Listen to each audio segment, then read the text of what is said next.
Now, another thing is, right, the laws of men are meant to control you. Yeah. So you don't do something stupid. Now, the problem with Moses' law is it seems like for every offense, the punishment is stoning, right? Ain't that a bit excessive? Stone them if they commit adultery. Stone them if they pick up sticks on the Sabbath day.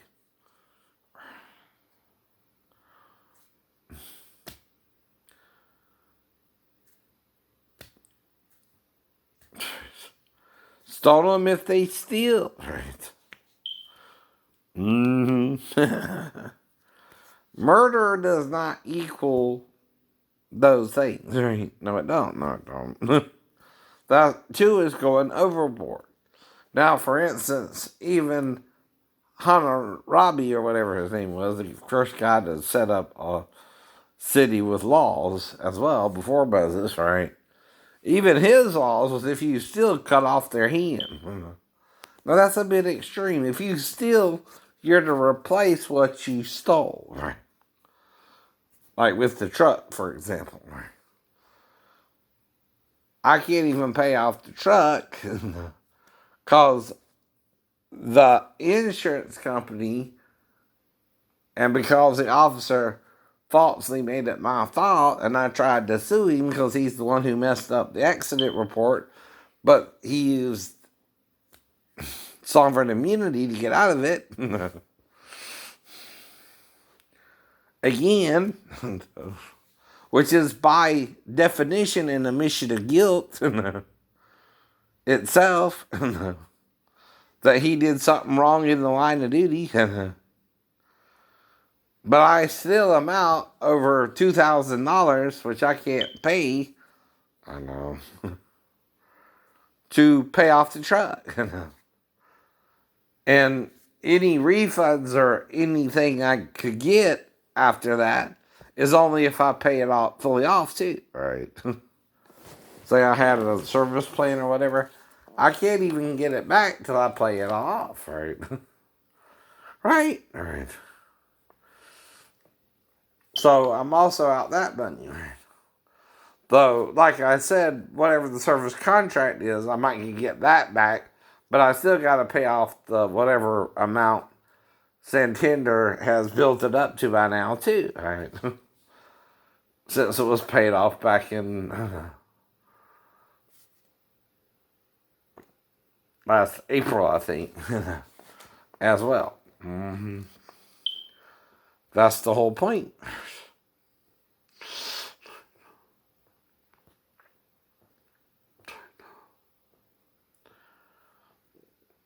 But then an accident really was their fault. I was hit from behind. What about that one? Then I had another slip and fall in the Publix parking lot. They also didn't have out signs because it was raining. They got to do that too. They got to do that too.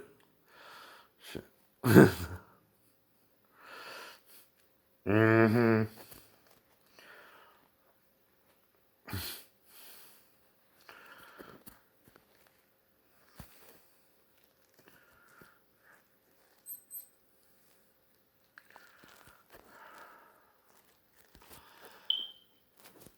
Mm-hmm.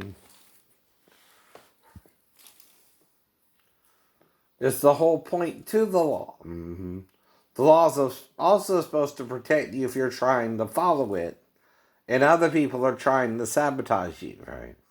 For instance, I don't try to talk to girls under 16 if I know they're under 16 in a provocative manner or to try to get them to date me or something. I know better, right? But right. You're still on about the stepdaughter thing too, huh? Oh no. Well, she's in there with her mom. It would be odd for her to wake me up in the middle of the night at all. Mm-hmm. Ain't that the whole point of the story I'm telling you? Yet you seem like that's normal for someone to deal with. And even if it is, why is my helping her go to the bathroom wrong? It would only get weird if after I pulled down her underwear to help her go to the bathroom, which is all you can do there if that's what you think. I know. If she stayed in front of me longer than was necessary, right? See, if you're there in front of me 3 or 4 more seconds, I'm going to wonder if you already peed yourself. And make sure you did. Well, it can also dry. And girls sometimes pee lighter than boys. Sometimes they pee the same. I don't know. See, it all depends on what she ate that night. I don't remember that. If she had a shower or something that night, either. I don't remember that. But I can assume one way or the other, she might could have did the shower. If Daphne didn't give her a shower either. Right? But all I'm describing that is a possible encounter of her coming there into the living room where I'm sleeping. And I never brought it up to anyone but this person on YouTube too, right? Me and my ex-wife never talked about it the whole time we're divorced. And me and my family never talked about it at all. Only with them. With them. The people on YouTube. No. Now, by the time my ex-wife did get involved with it, it's about 3 years of arguing with this person anyway. I know. They called the Garden City Police Department, and then they called her, and she still said it never happened. That wasn't enough for them to let it go. Why wasn't it? They almost act like we talked about it the night of the accident where I was locked out of base, out of my room. And like I said, if I'm making up the stories right, I remember Christian Fellowship Church. I know my ex-wife was, again, left me stranded in Tennessee. That could be a valid reason, though, to not call her, too. Even on base. And I damn sure wouldn't give them my ex-wife's phone number. They're not the police to me, even if it's a security guard doing duty that night. If you understand what I mean. That ain't his business. It's my wife's business that if I did that, to charge me herself, right? Or not. She didn't. There was no charges brought forth before our divorce as well. Plus, like I said, that night, if I had any encounter with her, she would probably be the last person I would call. But then I would point out Pastor Thomas and the church at Norfolk. I could also have called them, right? I had dealings with them before. Mm-hmm. And like I said, if I talked to them about all that, too, right? And I found out about the Gnostic Gospels through my shipmates, this is all I would discuss with someone on base as well.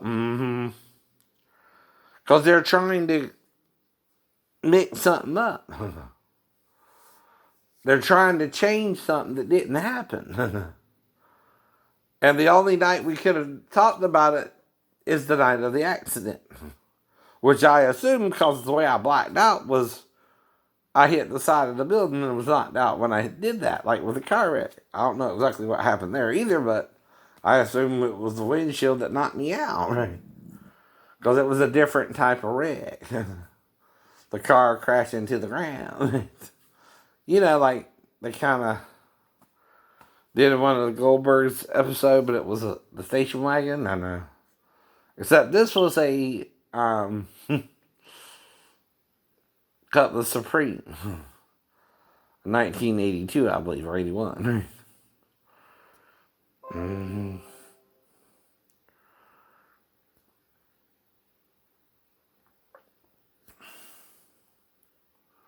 That's the whole point.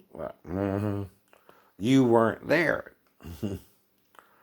You're making me have to make up the story to entertain you while you're trying to figure out again, if you can charge me with anything, it would seem, right? That's what you're trying to do there anyway, is charge me with something my ex-wife didn't even say I did, right? 20 days later. And like I said, right, there's no way I could do anything of any more detail than I guessed I could do, right, too.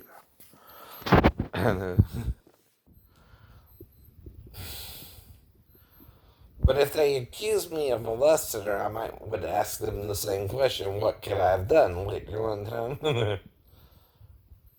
mm-hmm. Since I performed oral sex on most of my girlfriends. And I'm joking, right? That's a joke. That's a joke. Mm-hmm. It don't matter if I'm being sarcastic about it and they want to take it literally because they're lying on me. I know. They're trying to accuse me on base when I'm on base, right? I'm locked out the room. I don't have no ID. I don't have nowhere to go. In fact, my only option once I couldn't get in through the window would be to sleep in the lounge, like I told you anyway. Now that's the point about taking it step by step too. That shows a rational mind. Plus, up till then, I got my E3 back. I told you that too. I lost it on the ship with Sheena, but got it back on base. Ain't that weird? While in medhold. I must have been doing a good job for them. You can conclude that too, right? Which I would tell them that too, right? If they're trying to attack me over bullshit. They're bullshit, by the way. They were acting like they were in the gay Navy after that too, right? Maybe I figured it all out.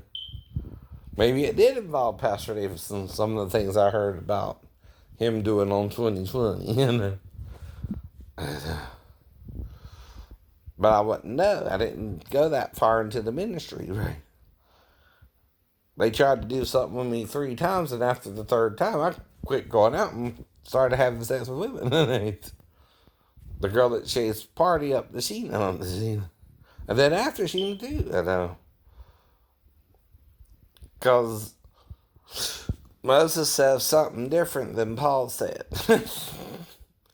And Moses is your lawgiver. And then Paul added to the doctrine of Moses, right? Something that would confuse the church. Because see, Moses talked about premarital sex in this manner.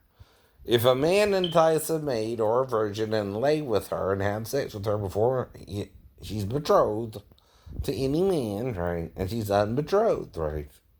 And doesn't have a husband, right? Like a girlfriend, right? If he sleeps with her, he's to go to her father and ask his hand in marriage, or hand in marriage, right? And if he won't let her marry him, I know, he can refuse the offer. Mm-hmm.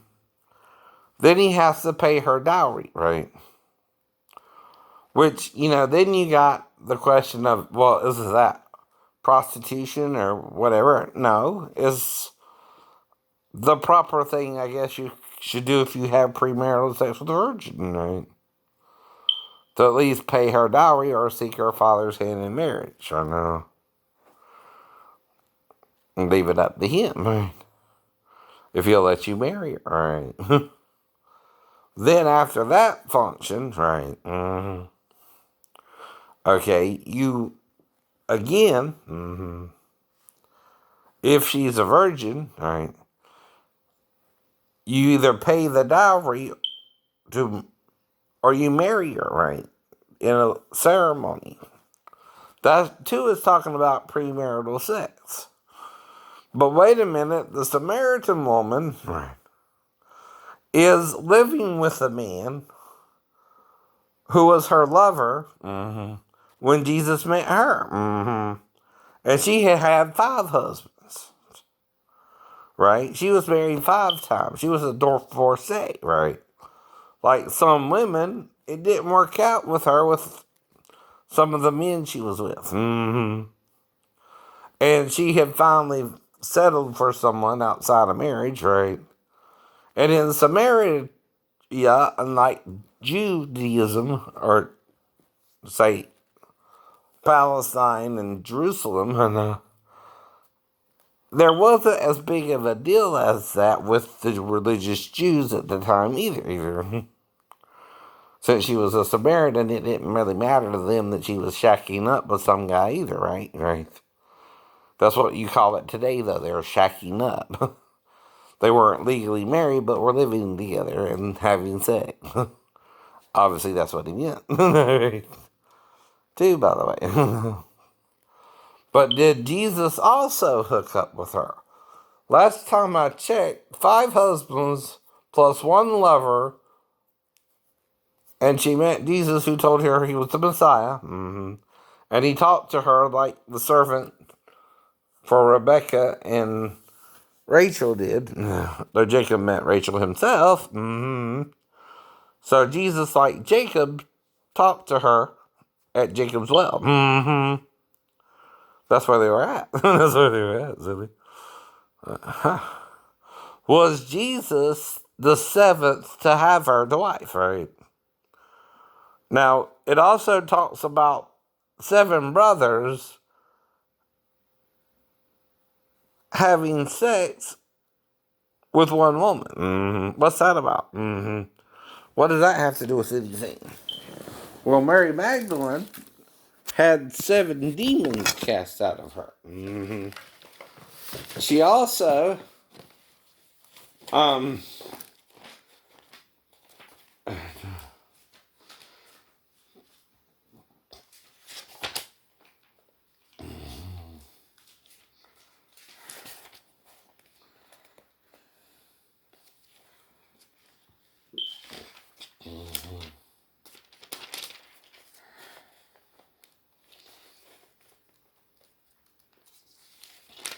could be the woman who came in at Simeon's house and anointed his feet the first time.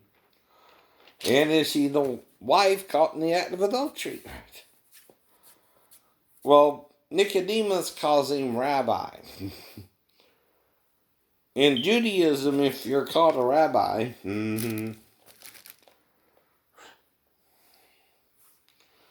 though in chapter 8, they call him teacher, or doctor, right? Which is a different word, by the way.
I'm trying to find the story so that we see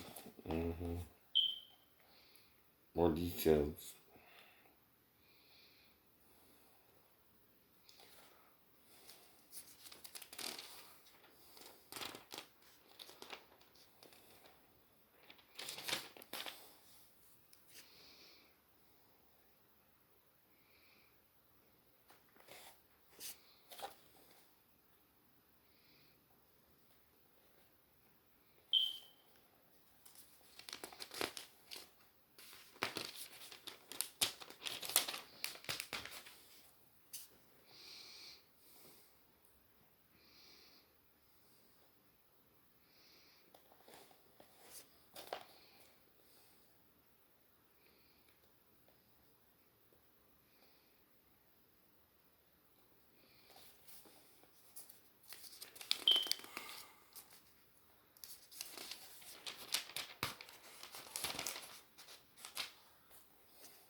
So,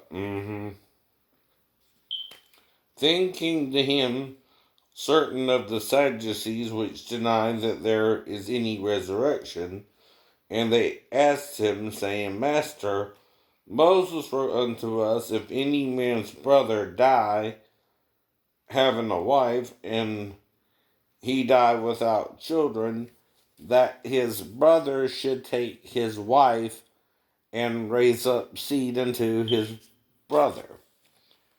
There were therefore 7 brethren, and the first took a wife and died without children. Right? And the second took her to wife, and he died childless. And the third took her, and in like manner the 7th also. And they left no children and died. Last of all, the woman died also. Therefore, in the resurrection, whose wife of them is she? For 7 had her to wife. Right? Jesus answering said unto them, the children of this world marry and are given in marriage. But they which shall be accounted worthy to obtain that world and the resurrection from the dead, neither marry nor are given in marriage. Neither can they die any more. For they are equal unto the angels, and are the children of God, being the children of the resurrection.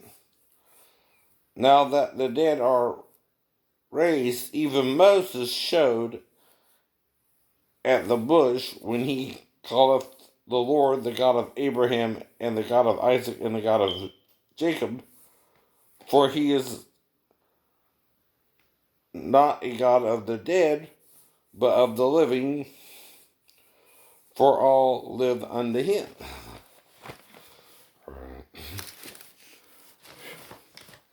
So that's where I'm starting to theorize about replenishing. So are we being resurrected repeatedly by God having to replenish the earth, say, every 70,000 years? Because we keep making the same mistakes. But that is from the Bible. It's an idea, right? Right. Can I prove it to you? I don't know. It's a theory. But it would explain how they're resurrected even if they're not.